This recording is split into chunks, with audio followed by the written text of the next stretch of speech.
இறையேசுவில் அன்பானவர்களே, ஆயன் அவ்வழியோ அவ்வழியே ஆடுகள் என்று சொல்லுவார்கள். அந்த வகையில் அரசன் எவ்வழியோ அவ்வழியே மக்கள் என்றும் சொல்லுவார்கள். சாலமோன் அரசன் தாவீது அரசருக்கு பிறகு கடவுளுக்கென ஓர் இல்லிடத்தை கட்டுகின்றார்.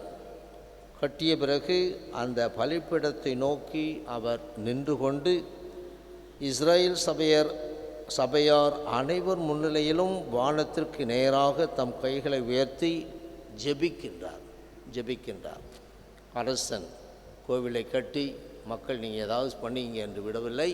மாறாக அவரே அங்கு வந்து நின்று எரிபலிப்பீடத்தை நோக்கி நின்று அவர் ஜெபிக்கின்றார். அவருடைய ஜெபமானது மக்கள் அனைவருக்குமான அக்கறை நிறைந்த ஒரு ஜெபமாக அமையும்.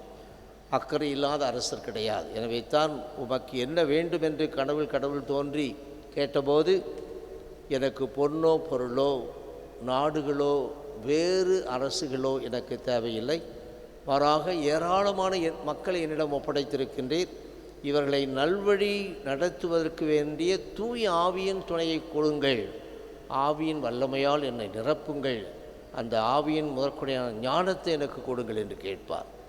நீ உனக்கென எதுவும் கேட்காமல் பிறருக்காக கேட்ட காரணத்தால் கேட்ட அனைத்தையும் அதோடு நீ கேட்காதவற்றையும் சேர்த்து கொடுக்கின்றேன் என்று கடவுள் கொடுப்பார். எனவே இந்த அரசன் முன் உதாரணமாக அமைந்து அந்த கோவிலை கட்டிய பிறகு அங்கே நின்று ஜெபிக்கக்கூடிய மனிதனாக, தாட்சியுள்ள ஒரு மனிதனாக, ஏனென்றால் கடவுளை வந்து கேட்க வேண்டுமானால் என்னிடம் இல்லை என்று உணர்கின்றவர்கள் தான் வந்து கேட்க முடியும். எனவே அப்படிப்பட்ட விதத்தில்தான் அவர் வந்து கேட்கின்றார்.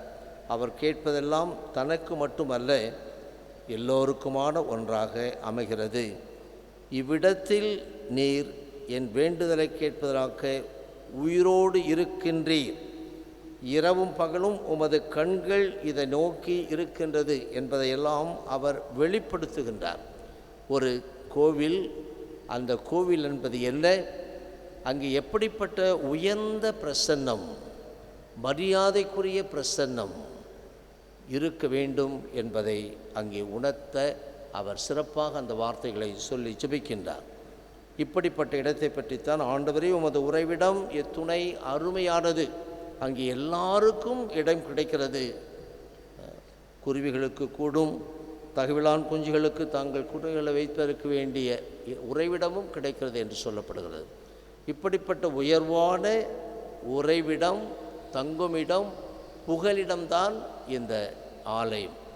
இதை நினைத்தவர்களாக நாம் வருகின்ற போது தட்டு தடுமாறி தயங்கி விழுந்து எப்படி வாழ்வது என்று தெரியாமல், பலவிதமான நோய்களாலும் பிணிகளாலும் நான் என்னையே சுமைப்படுத்தியவனாக எண்ணுகின்ற போது, எனக்கு புகலிடம் இது ஒன்று தான், எனக்கு உறைவிடமாக இருந்து எனக்கு அனைத்தையும் கொடுக்கக்கூடியது இந்த கடவுளின் இல்லம்தான் என்று உணர்கின்ற போது அந்த எண்ணத்தினால் உந்தப்பட்டு நாம் வருவோம். இவ்வாறு வருகின்ற போது உள்ளம் கடவுளை புகழும், உதடுகள் அல்ல, உள்ளம் கடவுளை புகழும். இசைய இறைவாக்கினர் அந்த இஸ்ரேல் மக்களை சொல்லுகின்றார், இந்த மக்கள் உதட்டினால் என்னை போற்றுகின்றார்கள், அவருடைய உள்ளமோ எங்கோ இருக்கிறது. உள்ளம் கலமாத வழிபாடு பயனற்றது, உள்ளம் கலந்த வழிபாடு தான் சிறந்தது. எனவே அதற்குரிய பாடத்தையும் இறைவன் தெளிவாக கொடுத்துகின்றார். இன்றைய நற்செய்தி ஆண்டவர் இயேசு கிறிஸ்து இந்த கழுவாத கைகளால் என்று பரிசேயரும் மறைநூல் அறிஞரும் இயேசுவின் சீடர்களை குறை சொல்லுகின்ற போது, கழுவாத என்ற அந்த வார்த்தையை வைத்து கொண்டு நாம் எப்படி சிந்திக்க வேண்டும் என்பதையும் 6வது அறிவு படைத்த நம்மை கடவுள் என்று சிறப்பாக அழைக்கின்றார். கழுவாத, தூய்மைப்படுத்தாத, கரையுள்ள எதுவெல்லாம் என்னிடம் இருக்கிறது, இதையெல்லாம் நான் தூய்மைப்படுத்திய பிறகுத்தான் கடவுளை புகழ முடியும் என்று சொல்லப்படுகிறது. அடுத்தபடியாக தாய் தந்தையை போற்றி அவர்களுக்கு செய்ய வேண்டியதை செய்ய வேண்டும் என்றால், அதிலிருந்து தப்பித்து கொள்வதற்காக என் தாய் தந்தையை வைத்து பராமரித்து அவர்களுக்கு வேண்டிய அனைத்து பணிவிடைகளையும் நான் செய்ய வேண்டும் என்பதை தவிர்த்து கொள்வதற்காக உனக்கு செய்ய வேண்டியதெல்லாம் நான் கடவுளுக்கு செய்துட்டேன். கடவுளுக்கு செய்தியா இல்லையான்ட்டு யார் போய் கடவுள்கிட்ட போய் தெரிஞ்சிட்டு வர முடியும்? தப்பிக்கும் ஒரு நிலை.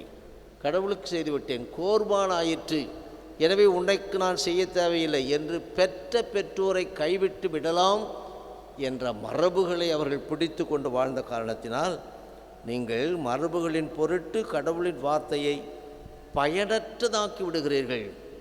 இயேசு பயன்படுத்தும் வார்த்தைகள் எல்லாம் ஆழமான அர்த்தம் நிறைந்து பயனற்றதாக மாற்றி விடுகின்றீர்கள். இதுபோல் பலவற்றை செய்கிறீர்கள். இதிலெல்லாம் போய் பட்டியலிட்டு பார்க்க வேண்டும். என்ன பலவற்றை செய்கின்றேன்? எப்படி நான் கடவுளின் வார்த்தையை பயனற்றதாக மாற்றிட்டிருக்கின்றேன்? கழுவாது என்ற வார்த்தை எந்த வகையிலெல்லாம் பொருந்தும்? சிந்தித்தால் இறைவனை உள்ளத்தில் வைத்து ஆராதிப்போம். ஆமென்.